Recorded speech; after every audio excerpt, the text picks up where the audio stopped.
Good evening once again. Oh, welcome, welcome. Just another beautiful night here, Wednesday night at Calvary Chapel Heartland. Such just a blessing to be able to be here tonight and to see all these bright, shining faces. And for all you watching online, just welcome. Another Word on Wednesdays, opportunity to get in God's Word and to study His Word, and the ministry here at Calvary Chapel Heartland here in Middle Georgia. But before we start, as we do every week, we need to go to the Lord in prayer. Heavenly Father, thank you so much, Lord, for tonight. Thank you for this word, Lord, that we're going to study tonight. Thank you for the opportunity that we have to be able to meet together in the open and to open your word and to read it out loud and to study it and to learn from it. And so, Father, I just pray that you would just fill this place tonight, that you would fill all of us with your Spirit, with the wisdom we need to understand, to hear what it is you would speak to us through your word tonight. So we ask you join us right here, that you fill this place. In the precious name of Jesus. Amen. So, if you've been with us for a while, you know we're in the book of Numbers. If you haven't been with us for a while, welcome. I'm glad you're joining in tonight. We've been following the Israelites for quite some time now, and their journey as Moses had brought them out of Egypt and into the wilderness and towards the promised land. And we've been following them through this journey. We've made it through the first 19 chapters of the book of Numbers. And really the book of Numbers is the book that just chronicles the years in the wilderness. And so we're going to finish that.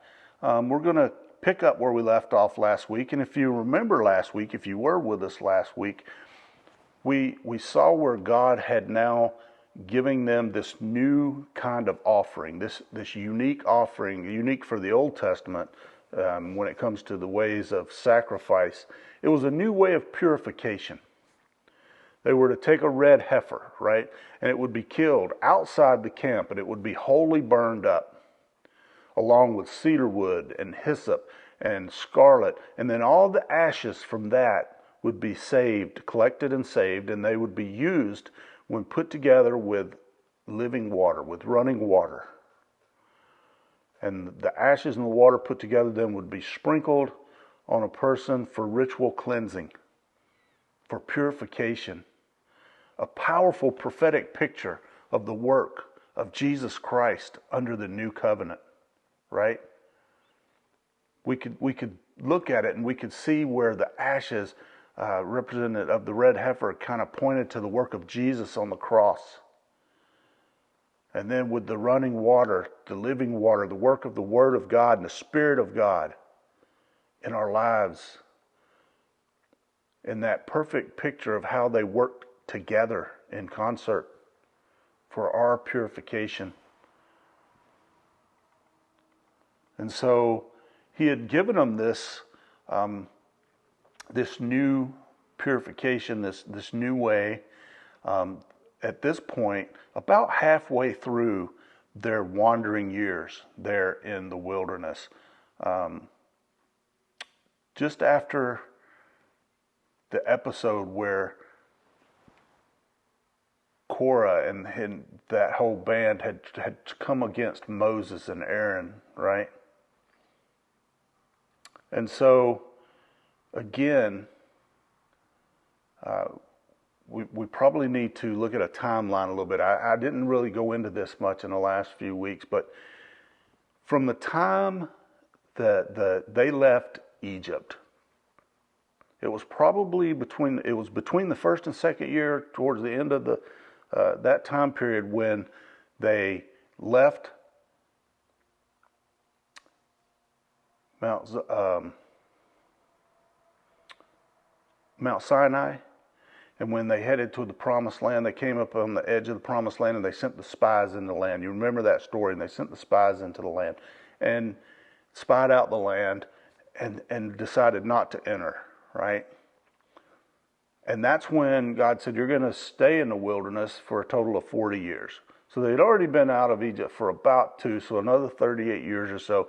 About halfway through that time frame is what we looked at in the last few chapters, when Korah started a rebellion, and then that failed, and God punished them, and then God reaffirmed Aaron as the priest and the priestly family.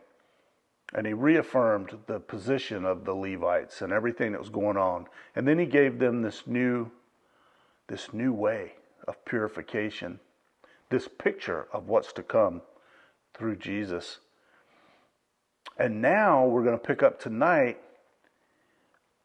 almost another probably 19 or so years later, at the very beginning of their last year now in the wilderness.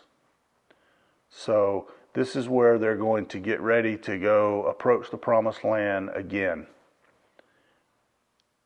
And so during all of this time, people have had to die off. Remember, he said that whole generation would die off.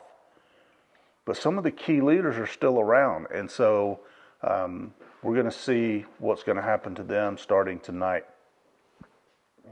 So we're going to pick up right here in verse 1 of chapter 20. So if you have your Bibles, go ahead and open up to chapter 20, the book of Numbers. As the children of Israel now are getting close, they're entering what we believe to be the last year in the wilderness.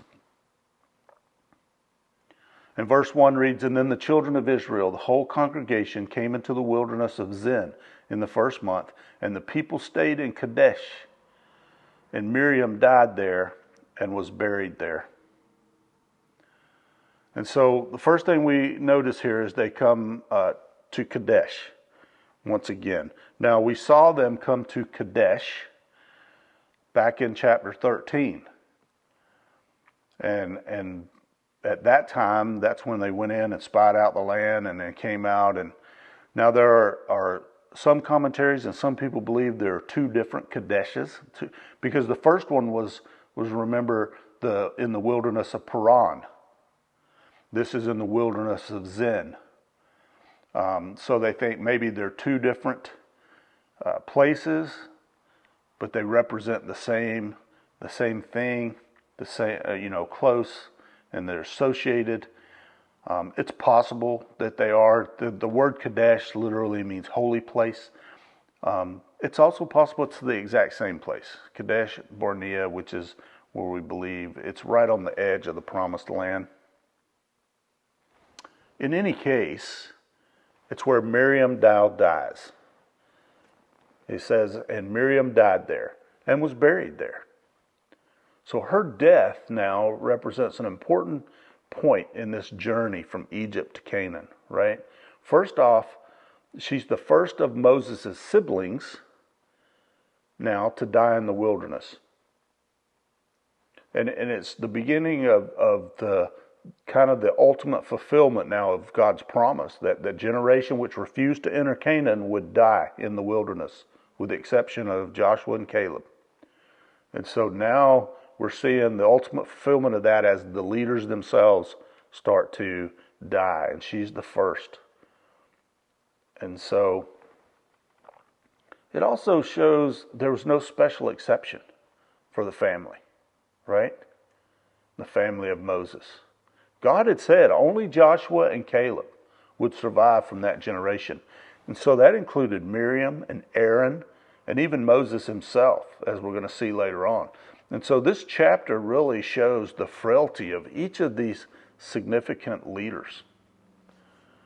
It's very common, I believe, sometimes for people to deceive themselves, for us to deceive ourselves into thinking that somehow we have some special exception from the rules or special exception from God, our own special arrangement because of our relationship with the Lord. But if Moses and his siblings didn't have a special exception, then it would be very arrogant on us to think that we do. What we have is a relationship based on Jesus Christ, his work on the cross, and his word. And we all who believe on him have that same arrangement. It's no different for me, for you, or for anyone else. There's only one way, without exception, and that's through the work of Jesus on the cross. And that is the way of God, His way, not our way. And so she dies. She died. And she died a complicated character, right? She was great in many senses. She was encouragement, and she helped Moses and helped his parents all the way back from when he was a child. She was great in leading praise back in Exodus chapter 15, leading the whole nation in praise. But she was also disgraced. She also had failures in her life. She led the rebellion against Moses back in chapter 12 of this book of Numbers. And that one incident of rebellion left a bad mark against her. But she was human. And now she's dead and buried. And that's kind of the point. We all have successes. We all have failures. And we're all going to die one day in this human body, at least. But for us, we have everlasting life because of Jesus. But for them, at this point, her death now is the beginning of the end. And then the Israelites start to complain once again. We heard that before. I mean, here they go again. Look at verse 2. And now there was no water for the congregation, so they gathered together against Moses and Aaron. And the people contended with Moses, and they spoke, saying, if only we had died when our brethren died before the Lord. Why have you brought up the assembly of the Lord into this wilderness, that we and our animals should die here? And why have you made us come up out of Egypt to bring us to this evil place? It is not a place of grain or figs or vines or pomegranates, nor is there any water to drink. And so Moses and Aaron, they went from the presence of the assembly to the door of the tabernacle of meeting, and they fell on their faces, and the glory of the Lord appeared to them. So, all of a sudden, or maybe not all of a sudden, but at another point in their history, here we go again, water becomes scarce, and they get thirsty. And immediately they go to Moses and Aaron, and they complain to Moses and Aaron. And look at their complaints again. Why have you brought us up here to die? Right? Here's the issue. First, they had a legitimate need. They had a legitimate need. There's a lack of water, and they need water. But instead of just trusting God, who had daily provided for them, instead of going to Moses and Aaron with a faith-filled appeal, with a faithful heart, instead they gather against Moses and Aaron. They complain against them. If only we had died when our brethren died before the Lord. These outrageous statements, once again, and trying to put it all on Moses and Aaron, that they're to blame, right? And I find it interesting because now a bunch of the older generation have died off. So this is the new generation now coming up under them that's going to be the ones entering the promised land. And all of a sudden, this older generation of unbelief is now starting to affect the younger generation. And they're openly doubting God's promise again about leading them into the promised land. The land you've brought us to, there's no pomegranates here, no figs, there's nothing, no grain. It's barren out here. Again, kind of accusing Moses and Aaron of actually plotting to kill them, right? And their animals. This is no Canaan. This is no promised land. But look at Moses and Aaron. What do? They immediately go to the tabernacle and they fall on their faces. And we've talked about this before, about Moses' heart for the people. And they fall on their faces. They realize this is a serious issue. They do need water. They go to the Lord. And God responds. Look how God responds. Look at verse 7. And then the Lord spoke to Moses, saying, take the rod, you and your brother Aaron, gather the congregation together, Speak to the rock before their eyes, and it will yield its water. Thus you shall bring water for them out of the rock and give drink to the congregation and their animals. I want us to notice a couple of specific things here. First, God told Moses to take the rod.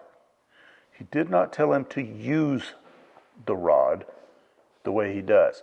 God promised to provide the water. He told Moses, speak to the rock, and it will yield its water. Now, back at Mount Sinai, back in Exodus chapter 17, God had told Moses to strike the rock. And he told him to strike it once, and the water came forth. But here, God tells Moses only to speak to the rock, holding the rod. There's a very important detail. Look at verse 9. So Moses took the rod from before the Lord as he commanded him, and Moses and Aaron gathered the assembly together before the rock, and he said to them, Hear now, you rebels. Must we bring water for you out of this rock? And then Moses lifted his hand and struck the rock twice with his rod, and water came out abundantly, and the congregation and their animals drank. So we see a couple of things in this short couple of verses here. First off, Moses did take the rod, just as the Lord commanded, but then when he got there and he assembled the people together, he's angry. And his frustration is getting the better of him at this point, and he starts to basically chastise the people, and he says, Hear now, you rebels. And he says, Must we bring me and Aaron? Must we be the ones to bring forth water for you? In other words, he doesn't give the credit to God. And then he lifts his hand and he strikes the rock twice with the rod. He doesn't speak to the rock. God told him to speak to the rock. He strikes the rock, and he strikes it twice. But God's gracious, and the water comes forth. Right? So Moses goes off script out of frustration. I don't know. He's lecturing them. He's angry. He's got some bitterness in him, some contempt maybe.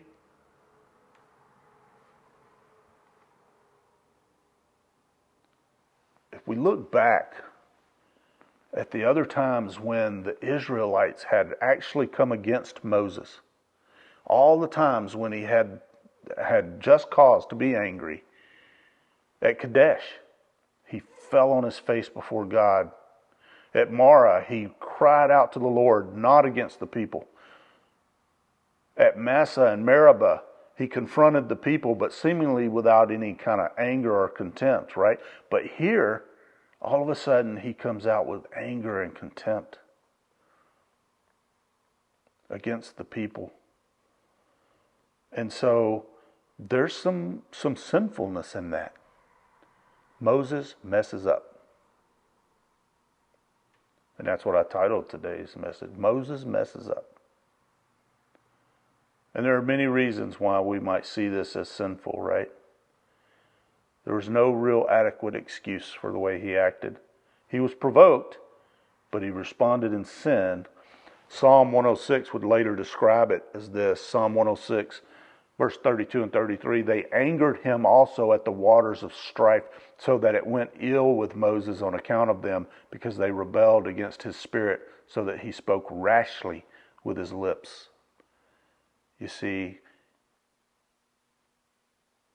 he responded out of sin.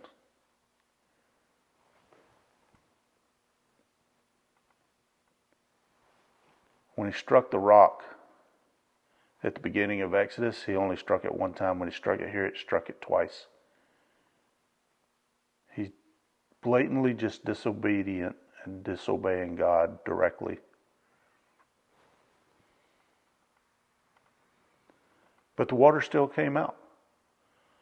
You see, despite Moses' failure, despite his own sin, in both his attitude and his actions, God still provided for the people. God still recognized the people have a legitimate need. They need water. And they were right to say they needed water. And his love for his people is still great. And he still uses imperfect vessels like us to accomplish his word as instruments. And he still uses Moses in this situation. But just because he used Moses and he still brought forth the water, it did not change the fact that Moses at that moment was in a right relationship with God, according to God's heart. And so what was the result of Moses' heart at this moment? What was the result of all of this? Look at verse 12. Then the Lord spoke to Moses and Aaron, because you did not believe me to hallow me in the eyes of the children of Israel. In other words, you took credit saying, should we bring forth the water, instead of believing God, speaking to the rock, and hallowing God. It goes on in that verse. It says, therefore you shall not bring this assembly into the land which I have given them. And this was the water of Meribah, because the children of Israel contended with the Lord, and he was hallowed among them. Because you did not believe me, Moses' sinful attitude, his action, it was all rooted in unbelief. He didn't really believe God when the Lord told him to speak to the rock and not strike it. And we see unbelief. Unbelief comes in many forms, and in many of the ways we live our lives. And it's easy to see Israel's unbelief, especially back in chapter 14, when they refused to trust God and even enter Canaan the first time. But here, Moses' heart had been being changed for years. And we've seen his heart for the people over the years. So he took it upon himself at this point to try to correct God's people.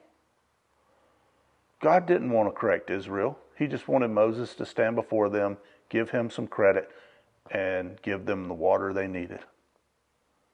He acted more like an Egyptian prince at this point. And so, what does it mean? That the heading of you did not believe me, the failure to hallow God in the eyes of the children of Israel, the failure to give God all the glory and the credit. There's many types of sin we can see in all of that, right? And any leaders among God's people, anyone who is leading others in a church or in ministry, we need to be very careful. Maybe Moses was suffering from some unresolved grief with his sister's passing that just happened. Maybe it was just simple disobedience. Just not doing what God told him to do. That's sinful in itself. It's a sin to be a bad example. He was being a bad example, not hallowing God for what's about to happen. Not listening when God wanted him to do something different. Thinking he knew better, or, well, this is the way it worked last time, I'll just do it that way. Right? Taking credit for himself instead of giving God the glory. Even just thinking that it took some action on his part other than just the word. God told him, just speak to the rock. Presenting himself or representing God as being angry with the people, when God wasn't really angry with the people at this point. He was just going to provide water for them. They had a legitimate need. Moses was angry with the people.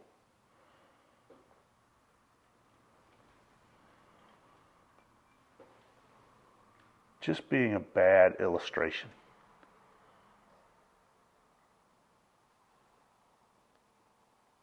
To hallow me. Moses did a very unholy thing. He made God look no different than an angry man or one of the moody pagan gods, right? He was not at that moment reflecting the heart and the character of God. So, in other words, he misrepresented. He misrepresented God. Therefore you shall not bring this congregation into the land. Now, we already knew, because God had already promised before, that no one from this generation except Joshua and Caleb were going to enter the land. But here we see God knew all along, even from the beginning. We see the real reason why Moses doesn't get any special treatment, and why he's not going to be able to enter the land. He's a great leader, but he will not be leading them into the land and complete the work God had originally set him out to complete. It's going to be another person that's going to finish that job, be Joshua.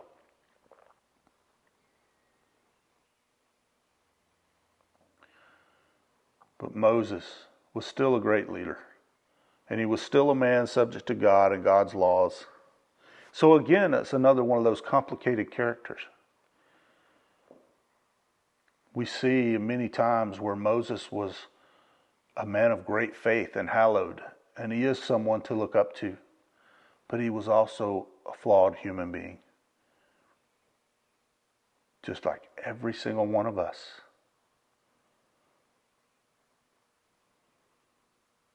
But we also see where God actually judges Moses even stricter than everyone else because he was a leader.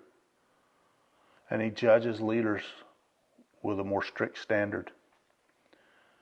It's unrighteous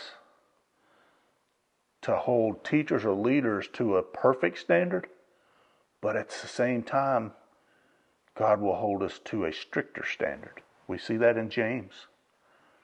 But most importantly, Moses ruined a beautiful picture of Jesus' redemptive work through the rock, which provided water in the wilderness. The New Testament makes it clear that this water-providing and life-giving rock was a picture of Jesus. We see that in 1 Corinthians. And Jesus, being struck once, provided life for all who would drink of him, but it was unnecessary and unrighteous that Jesus would be struck again, because the Son of God needed only to suffer once, as Hebrews tells us.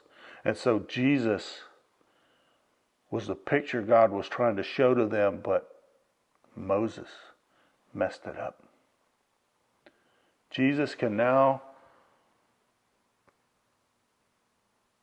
be come to with words of faith. And Moses, because he had been struck once, because Moses had struck the rock once earlier, this was a picture of now all you got to do is come in faith and speak. And now, because Jesus was struck once, that was all. It's once and done on the cross. Now he can be come to with words of faith. We can speak words of faith. And that's the picture of the life-giving water of the rock. Moses should have only used the words of faith that God told him to use. Speak to the rock. But he ruined that picture. But notice at the end of that passage we just read, though, it says, and he was hallowed among them, but God hallowed himself anyway. At the end of it all, God was still seen as holy among the children of Israel. Even though Moses didn't give him the credit, Moses didn't hallow him, God was hallowed anyway. He hallowed himself. What a picture.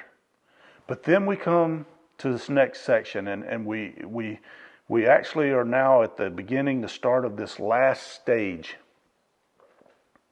of this journey to Canaan. And so we begin in verse 14. It says, now Moses sent messengers from Kadesh to the king of Edom. Thus says your brother Israel, you know all the hardship that has befallen us, how our fathers went down to Egypt, and we dwelt in Egypt a long time, and the Egyptians afflicted us and our fathers. When we cried out to the Lord, he heard our voice, and he sent the angel and brought us up out of Egypt. Now here we are in Kadesh, a city on the edge of your border. Please let us pass through your country. We will not pass through fields or vineyards, nor will we drink water from wells. We will go along the king's highway, and we will not turn aside to the right hand or to the left until we have passed through your territory. So now Moses, after this whole event takes place, they get water. They're all happy again, and now it's time to move on. Moses sends messengers, right? He sent messengers over to the king of Edom, the land they're going to need to pass through. Much time's passed since they had refused to enter Canaan by faith, right? We're talking probably 38 years at this point, 37, 38 years at this point. And they're ready to go closer to Canaan than they've ever been before. And so from Kadesh through Edom. And so what we have now is the beginning of this final stage, this next stage. The fifth of what we, really 5 different stages of their whole Exodus journey, right? Stage 1 was from Egypt to Mount Sinai. And then the sojourn at Mount Sinai, the whole time they stayed and camped at Mount Sinai when Moses went up on the mountain a couple of different times. That was stage 2. Stage 3 was then when they first approached the promised land. But then it was aborted there at Kadesh. Stage 4 has then been these 38 years, which is not a lot written about. We basically went from stage 2 to the middle of stage 4, these 38 years with this issue of Korah and the rebellion, and then now we're at the end of it, right? Wandering in the wilderness, the unbelief. And why was not much written about it? Because it was a bunch of just going around in circles and nothing, no progress being made. We'll get to that in a minute. But now we're at this 5th stage, the final approach to the promised land. And this 5th stage will take us all the way through to them entering the promised land, which will take us from chapter 20 here, starting in verse 14 in Numbers, all the way through to Joshua, the 2nd chapter of Joshua, really. Everything that happens in Deuteronomy, all of it will be in this time period.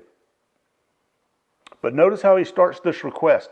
Thus says your brother Israel. The nation of Israel was a brother nation to Edom. Think about the patriarchal Israel, right? Also known as Jacob, was the brother to Esau, also known as Edom. So he says, your brother, we want to come through, right? You know all the hardships. You know everything that we've been through. In this correspondence, he expects that the king of Edom knows everything that the Israelites have been through, right? Their deliverance, what's been happening to them in Egypt. And he asked them, let us pass through. We need permission to pass through your land. Look, we'll stay on the highway, the King's Highway, the main travel route. We won't go off into the left or the right and into your fields and your vineyards or anything in your farmland. We just want to pass through. Now, Edom was located on the eastern and southern part of the Jordan River and the Dead Sea. And so basically they want to go around. And that in and of itself kind of gives us a picture of a new strategy. Because the first time when they came, they went straight into the land, spied it out, didn't like what they saw, didn't go out. Now they want to go around. They want to go around and come in from another angle.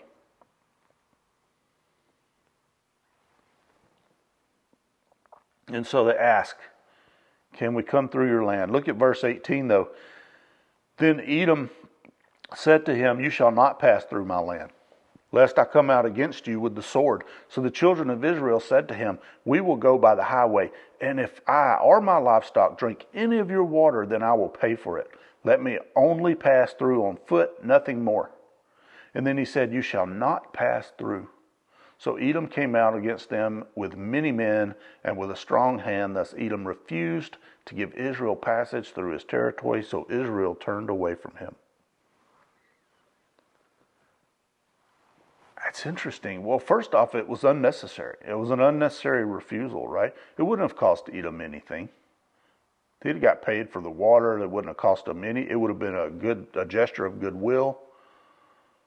But the Edomites, I don't know if it was just out of fear, out of suspicion, for whatever reason they refused. Adam Clarke put it this way: though every king has a right to refuse passage through his territories to any strangers, yet in a case like this, and in a time also in which immigrations were frequent and universally allowed, it was both cruelty and oppression in Edom to refuse a passage to a comparatively unarmed and inoffensive multitude who were all their own near kinsmen.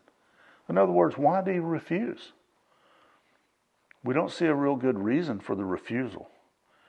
Maybe God put it on the king's heart to refuse. I don't know. But whatever the case, they refused. So Israel has to turn away. Israel turns away. And it made this journey of the children even much more discouraging, much more dangerous. Now, we see no record anywhere biblically of God punishing Edom for refusing them, for turning them away. In fact, Israel, we'll see in Deuteronomy, is still commanded to treat the Edomites as a brother nation. And so here God showed Israel how to leave the judgment up to Him. If anyone hurts you, anyone refuses you, that's okay. You still treat them appropriately and leave judgment up to me. But he goes on here in Numbers in chapter 20, in verse 22, he says, Now the children of Israel, the whole congregation, they journeyed from Kadesh and they came to Mount Hor. And the Lord spoke to Moses and Aaron in Mount Hor by the border of the land of Edom. He's saying, Aaron shall be gathered to his people, for he shall not enter the land which I have given to the children of Israel, because you rebelled against my word at the water of Meribah. Take Aaron and Eleazar his son, and bring them up to Mount Hor, and strip Aaron of his garments, and put them on Eleazar his son, for Aaron shall be gathered to his people and die there. So along with verse 14, this is another marker indicating the final stage of Israel's journey. Numbers chapter 33, when we get there a few weeks from now, says that this happened in the 40th year after Israel came out of Egypt. So they're at the very end of their journey in the wilderness. And now there's little record, like I mentioned before, of all those 38 plus years that they were wandering. We have that about halfway through that time period, we have the rebellion of Korah and his little band. But not a lot else. I mean, we go straight from, they leave Sinai, they approach the promised land the first time, they get rejected, or they spy out the land, they refuse to go in. And then we skip about 18 or 19 years forward, and we get Korah and his band, and a new way of purification. And then we skip another 18 or so plus years to the end to where we're at now, with nothing in between. It's a history, it's a historical period that's just, really the whole thing is compressed into only 5.5 chapters. The single year at Mount Sinai was given almost 50 chapters, if you'll recall. And this last year or so is going to be given even more between here and Deuteronomy all the way through the second chapter of Joshua. Why is this given so little? It's because there was nothing. There was no real growth. They were wandering round and round and round in life, and they were progressing nowhere. Those years accomplished nothing except to die off the death of a generation of people. There was movement. They were moving around, but no progress. You ever feel like that in your life? You're moving. You're constantly moving, but you're going nowhere. You're getting nowhere.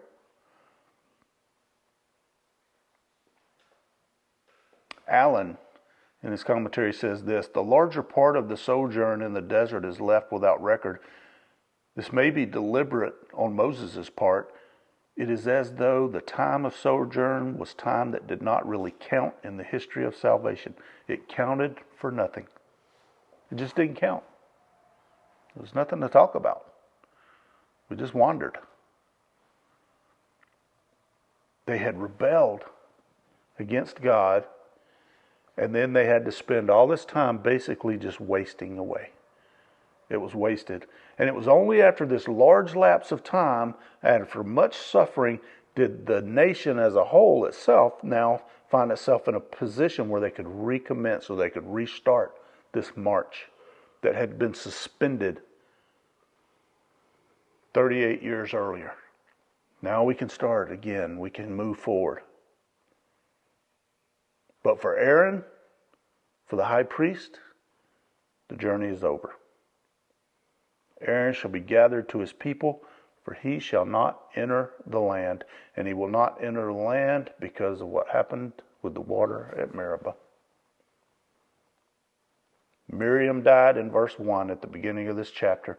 Moses was told he would die before entering Canaan in verse 12. And now Aaron is learning that he's also going to die before entering the land. At least Aaron's told ahead of time, take him up to the mountain, take his things off. This is where he's going to die. He knows he's been given this gift of awareness. He can prepare for his own death. God says he will be gathered to his people. Gathered to his people. It's a usual phrase that was used to describe the death of a righteous man in a ripe old age, right? It was used with Abraham. It was used with Ishmael, Isaac, Jacob, Moses. Men that lived to be a ripe old age and then were gathered to their people when it was their time to die. And it's more than just a figure of speech. It really described this Old Testament conviction about life after death. In the Sheol, the place of the dead, people would be reunited with other members of their family. Gathered to their people is this idea that they had in the Old Testament, right? And so that's what's going to happen with Aaron. So what do they do? Verse 27, so Moses did just as the Lord commanded. And they went up to Mount Hor in the sight of all the congregation, and Moses stripped Aaron of his garments and put them on Eleazar his son, and Aaron died there on the top of the mountain. And then Moses and Eleazar came down from the mountain. And now when all the congregation saw that Aaron was dead, all the house of Israel mourned for Aaron 30 days. And so Moses does what the Lord commands, and Moses strips him of his garments. That's an important transition at this point from Israel's first high priest now to his son. Because that's going to be the tradition and the way it's going to happen for the rest of history, right? It's going to go to the successor, the son, Eleazar. And now Eleazar is wearing the priestly garments.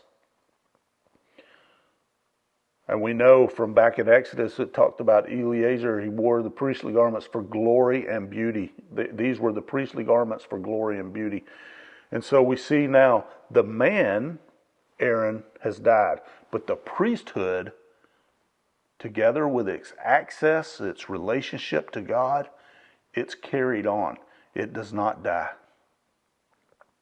No one's relationship with God in Israel was dependent on Aaron. It was dependent on the high priest. The high priest will always be with them. And for us, the high priest, as we see in Hebrews chapter 4, the high priest, Jesus Christ, is always with us and there. We need not depend on any man for our relationship with God.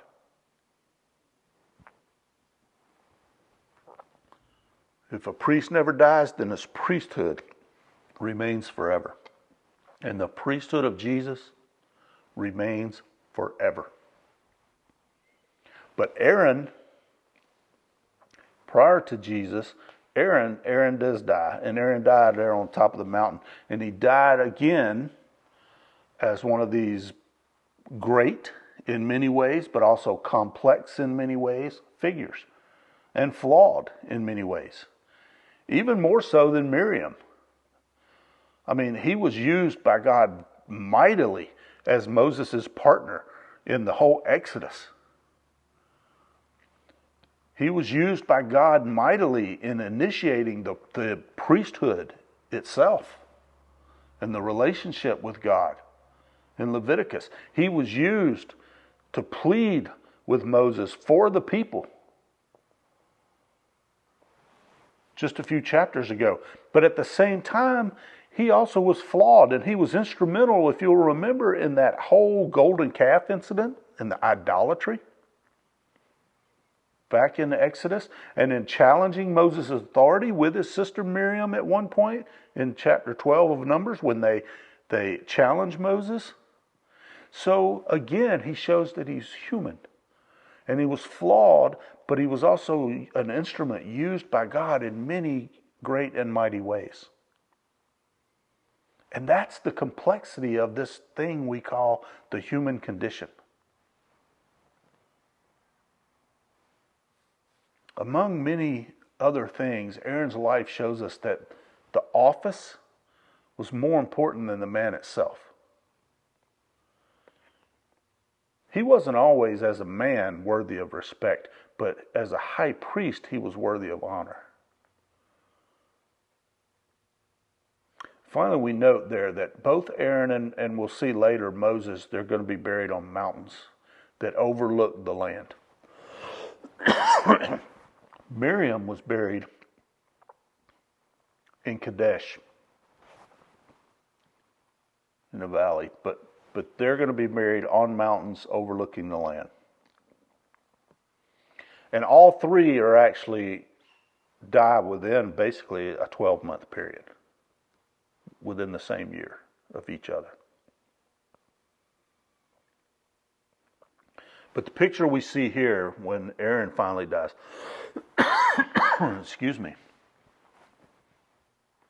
is the picture of the priesthood continuing. You see, when Moses and Eleazar came down off that mountain, but Aaron did not, and Eleazar is wearing the priestly garments, that was a significant landmark again in the history of Israel. The high priest that they had known died, but the institution of the priesthood continues and did not die. And it will continue, and it will continue, and it would have continued or does continue through the Aaron's descendants, all the way up until it's fulfilled in Jesus, the Messiah. In Hebrews, and we see that, and in other places in the New Testament, in 1 Peter, it's in Jesus, the fulfillment of the high priest. So there's no need for a high priest anymore. But only Moses and Eleazar returned to the camp. Israel at this point knew that Aaron was gone. Now Moses represented the law. He could not lead them into the promised land. Miriam represented the prophets. She could not lead them into the promised land. Aaron, who represented the priesthood, could not lead them into the promised land. Only one, Joshua. Joshua, that is, Jesus, is going to lead them into the land of God's promise. And for the Israelites, they're now getting closer. We're into the final year. We've got a lot of study to go through over the coming months through these books of this final year. But they're getting closer to that promise being fulfilled, to the promised land. Do you know Jesus? Is Jesus going to lead you into the promised land? I pray you do. Next week, when we gather again, we're going to continue to follow the Israelites as they begin now this final year, heading to the promised land. And there's much to come. But until then, let's go to the Lord in prayer. Heavenly Father, thank you again so much for your word. Thank you for allowing us to be able to study and to follow and to experience through the written word, Lord, this journey, this picture of your promises to a nation, your promises to all of us.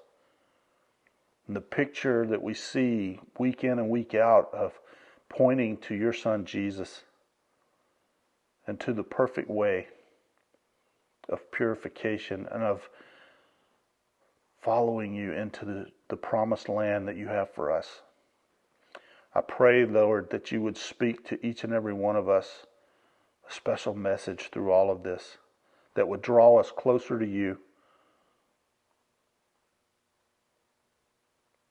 Again, thank you for the men and women who come out every week, the men and women who watch online, those who are just seeking to draw closer, to know you in a more intimate way.